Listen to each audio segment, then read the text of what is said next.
Yan, pamain mga master para sa ating kitang. Ako'y simpleng tao lang na... Yan, isang magandang gabi mga kamaster. Ayan, so for today's kaganapan, yan, kasama ko si paring Ruben na bali long line fishing yung gagawin natin fishing technique ngayon mga master. Yan, si paring Batoy Toyba. Yan, dyan nalaglag na pala namin yung long line fishing namin mga master. Mga nasa 100 na hook siguro yung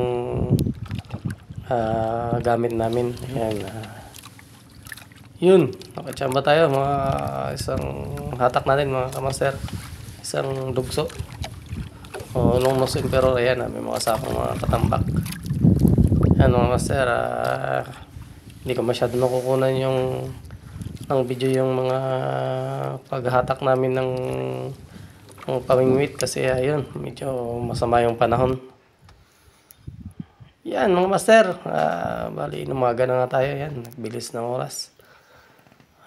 Bali ito na yung huling hatak namin, yung pang madaling araw namin na hatak. Ito yung oras na uwian na. Yan, balot na balot tayo mga master kasi grabing lamig. Yan, hinahatak ni paring Batoy yung pang umaga natin na tayo ng long line fishing natin mga master. Yun, bininas naman tayo kahit medyo pangit yung panahon. Ngayong umaga lang yan mga kamaster, medyo kumalma kasi medyo pa hibas na rin. Kaya yun, yun yung buwan palubog na, tsaka pasikat naman yung araw. Ayan, yung buwan, ayan naman yung haring araw, pasikat na. So yan, biyahe tayo mga kamaster, pauwi. Yun, pasikat na si haring araw mga kamaster.